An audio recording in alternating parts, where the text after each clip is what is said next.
America అధ్యక్షుడిగా Trump 2.0 version అతి భయంకరంగా ఉంటోంది. అమెరికా మరింత పెరుగుదల కోసం అన్న ట్రంప్ నినాదాన్ని నమ్మి అమెరికన్లు ట్రంప్కు రెండోసారి పట్టం కట్టారు. కానీ వారే ఇప్పుడు తలలు పట్టుకుని కూర్చుంటున్నారు. ఏ క్షణంలో ఏం రూల్ తెస్తాడో, ఎవరిపై బాంబు పేలుస్తాడో తెలీదు. అంతా మిస్టర్ అయోమయంలా తయారయ్యాడు. అమెరికాలో విదేశీయులు పనిచేసుకునేందుకు నిర్దేశించిన H-1B వీసాల చుట్టూ రోజుకో నట్టు బిగిస్తున్నాడు. వీసా రావాలి అంటే $1,00,000 కట్టాల్సిందే. రెన్యువల్కు కూడా అనగానే 24 గంటల్లోగా విదేశాలలో ఉన్న పలువురు ఉరుకులు పరుగులతో అమెరికా చేరుకున్నారు. ఆ తర్వాత కూల్గా అదేం లేదు అని తేల్చేశాడు. ఆ తర్వాత అమెరికాలో పుట్టిన విదేశీయులకు సిటిజన్షిప్ రాదు అని ఇంకో బాంబు పేల్చాడు. పాకిస్తాన్, ఇండియా మధ్య తనే శాంతి కుదిర్చాను అని డాంబికాలు పలికాడు. నోబెల్ పురస్కారం ఇవ్వకపోతే అంతు చూస్తా అని రంకెలు వేశాడు. ఇప్పుడు తాజాగా H-1B వీసాపై మరో రూల్ తెచ్చాడు.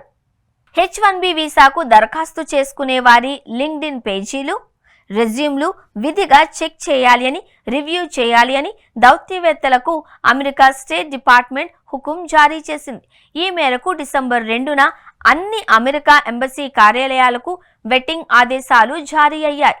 H-1Bతో పాటు H-4 వీసాదారుల లింక్డ్ఇన్ ప్రొఫైల్, రెజ్యూమ్లు చెక్ చేయాలి. అసత్య ప్రచారం, content control, fact check, online safety విభాగాలలో పనిచేశారో లేదో తెలుసుకోవాలి. వీసాలకు దరఖాస్తు చేసుకున్న వారు విధిగా తమ సోషల్ మీడియా ఖాతాల ప్రైవసీ సెట్టింగ్లను పబ్లిక్ చేయాలి. దీన్నే సోషల్ మీడియా వెట్టింగ్ అంటారు. యుఎస్ వీసా పొందడం ఎట్టి పరిస్థితుల్లోనూ హక్కు కాదు అని అమెరికా అంటోంది. దేశ భద్రత కన్నా తమకు ఏదీ ఎక్కువ కాదు అని, అందుకే H-1B వీసాకు అప్లై చేసుకునే వారి దరఖాస్తులతో పాటు వారి సోషల్ మీడియా ఖాతాలను క్షుణ్ణంగా పరిశీలించి సంతృప్తి చెందితేనే వీసా మంజూరు చేస్తాము అని వెల్లడించారు.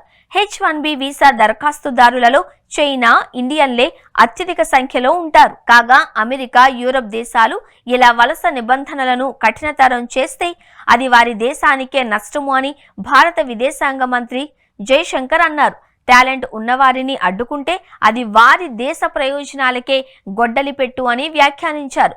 తెలివితేటలను వాడుకోవడం ద్వారా పరస్పరం ప్రయోజనాలకు దోహదపడుతుంది అని, ప్రజాస్వామ్య వాతావరణంలో ఎవరు ఎక్కడైనా పనిచేసుకునే అవకాశాలు పొందాలి అని వారు తెలిపారు. మొత్తానికి అమెరికా వీసా దొరకడం ఇలా కష్టమవుతూ ఉంటే క్రమంగా విదేశీయులకు US పై మోజు తగ్గిపోతోంది.